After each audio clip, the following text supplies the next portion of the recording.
देखिए, इतिहास ना सिर्फ तारीखों और लड़ाइयों का कोई हिसाब किताब नहीं होता। ये तो असल में साहस और बलिदान की उन अमर कहानियों का एक संग्रह है जो हमें हमेशा याद रहती हैं। तो आज हम एक ऐसी ही गाथा में उतरने वाले हैं जिसने मराठा साम्राज्य के इतिहास को हमेशा हमेशा के लिए बदल कर रख दिया। और ये कहानी सिर्फ एक किले की नहीं है, बल्कि ये कहानी है एक ऐसे शेर की जिसके बलिदान ने एक बहुत बड़ी जीत को भी अधूरा सा बना दिया था। छत्रपति शिवाजी महाराज के ये शब्द, गढ़ आला पर सिंह गेला, मतलब किला तो जीता पर शेर खो दिया। सोचिए, इन शब्दों में जीत की खुशी कितनी कम है और एक गहरा दर्द कितना ज्यादा। तो सवाल यही उठता है कि आखिर वो कौन था वो सिंह जिसकी कमी एक इतनी बड़ी, एक ऐतिहासिक जीत पर भी भारी पड़ गई। चलिए इसी रहस्य से पर्दा उठाते हैं। तो इस पूरी कहानी का जो केंद्र है वो है कोंढाना का किला। अब ये सिर्फ पत्थरों से बनी कोई इमारत नहीं थी, नहीं, ये दक्कन पर मराठा साम्राज्य के दबदबे की चाबी थी। एक ऐसा किला जिसे जीतना आप कह सकते हैं लगभग नामुमकिन माना जाता था। देखिए, कोंढाना की जो लोकेशन थी ना, वही उसकी सबसे बड़ी ताकत थी। सह्याद्री की पहाड़ियों के बीच एक बिल्कुल सीधी खड़ी चट्टान पर बना हुआ ये किला किसी भी दुश्मन के लिए एक अजेय चुनौती जैसा था। और यही वजह थी कि मुगल सेना इसके अंदर खुद को पूरी तरह एकदम महफूज मानकर बैठी थी। समुद्र तल से 1317 मीटर, मतलब सोचकर देखिए इसकी ऊंचाई। ये सिर्फ एक नंबर नहीं है, बल्कि ये अपने आप में एक सीधी चुनौती थी। इस किले पर चढ़ने का मतलब ही था मौत को सीधे सीधे दावत देना। अब जरा हालात पर नजर डालिए। एक तरफ थे मुट्ठी भर मराठा सैनिक, करीब 300 से 500, और दूसरी तरफ किले के अंदर आराम से सुरक्षित बैठी हुई 5000 मुगलों की एक विशाल सेना। मतलब ये एक ऐसी लड़ाई थी जिसे अगर आमने सामने लड़ा जाता तो ये आत्महत्या करने जैसा ही होता। और अब कहानी में एंट्री होती है उस शख्सियत की जिसके बिना ये गाथा बिल्कुल अधूरी है। तानाजी मालुसरे, छत्रपति शिवाजी के सबसे भरोसेमंद और सबसे बहादुर योद्धाओं में से एक। और यहीं पर कहानी एक बहुत ही व्यक्तिगत मोड़ लेती है। जिस वक्त शिवाजी महाराज को इस नामुमकिन से मिशन के लिए एक कमांडर की जरूरत थी, उस वक्त तानाजी अपने घर पर अपने बेटे की शादी की तैयारियों में लगे हुए थे। लेकिन तभी स्वराज के लिए उनकी जिम्मेदारी ने उन्हें पुकार लिया।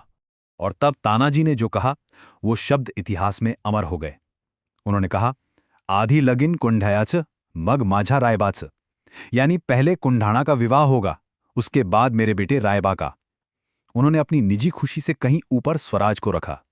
यह सिर्फ एक वाक्य नहीं है, ये त्याग और देशभक्ति की एक ऐसी मिसाल है जो आज भी दी जाती है। तो फिर योजना क्या थी?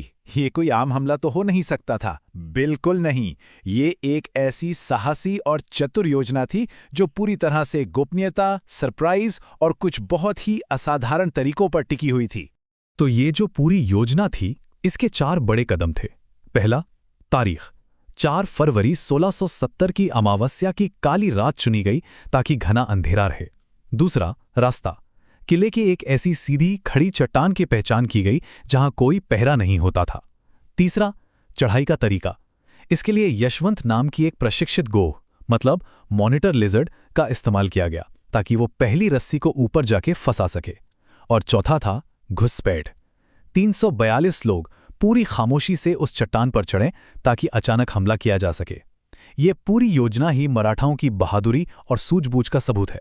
और इसी बीच एक गड़बड़ हो जाती है।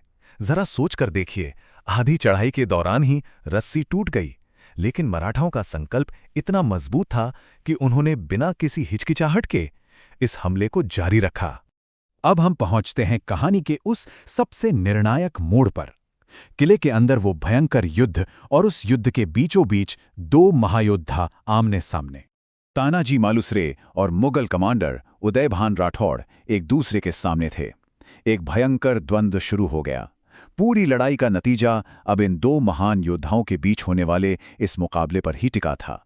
ये सिर्फ 2 सेनापतियों की नहीं, बल्कि 2 सल्तनतों के सम्मान की लड़ाई थी। और इस लड़ाई के बीच एक ऐसा पल आया जब मुगल कमांडर उदयभान के एक जोरदार वार ने तानाजी की ढाल तोड़ दी। वो पूरी तरह से असुरक्षित हो गए थे। उस एक पल के लिए तानाजी लगभग निहत्थे हो गए। लेकिन क्या तानाजी ने हार मानी? बिल्कुल नहीं।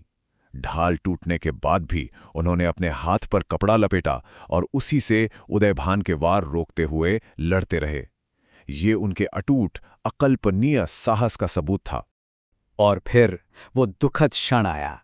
तानाजी बुरी तरह घायल होकर गिर पड़े और वीर गति को प्राप्त हुए।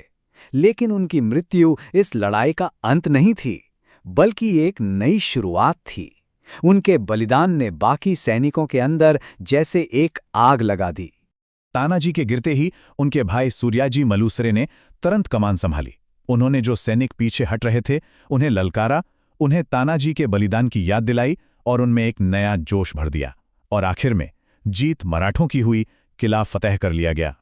तो इस जीत का अंजाम क्या हुआ? ये एक ऐसी जीत थी जिसमें जश्न तो था, लेकिन साथ में एक बहुत गहरा गम भी था। चलिए अब इसकी विरासत को समझते हैं। जीत का जश्न मनाने के लिए किले पर अलाव जलाया गया, लेकिन जब तानाजी की मौत की खबर शिवाजी महाराज तक पहुंची तो वो जीत मातम में बदल गई। कहते हैं उनके मुंह से बस यही निकला, गढ़ आला पण सिंह गेला, यानी गढ़ तो आ गया पर मेरा शेर चला गया। और अपने उसी सिंह यानी शेर की याद में शिवाजी महाराज ने कोंढाना का नाम बदलकर सिंहगढ़ रख दिया, मतलब शेर का किला। ये नाम इसलिए दिया गया ताकि तानाजी मालुसरे का बलिदान इतिहास में हमेशा हमेशा के लिए अमर हो जाए। और तानाजी की ये कहानी सिर्फ इतिहास की किताबों में ही कैद होकर नहीं रह गई। ये पोवाड़ा, जो महाराष्ट्र के वीरगीत हैं, उनमें जिंदा रही। हरिनाराय आप्टे के उपन्यास गढ़ आलापन सिंहगेला में अमर हुई। 1933 से लेकर 2020 की ब्लॉकबस्टर तानाजी जैसी फिल्मों में दिखाई दी और अमर चित्रकथा की कॉमिक्स के जरिए भी पीढ़ी दर पीढ़ी सुनाई जाती रही। आज भी ये भारतीय लोक कथाओं का एक बहुत अहम हिस्सा है। और ये पूरी गाथा हमें एक बहुत गहरे सवाल के साथ छोड़ जाती है। आखिर बहादुरी के एक ऐसे काम में, एक बलिदान में ऐसी क्या बात होती है कि उसकी गूंज सदियों तक सुनाई देती रहती है?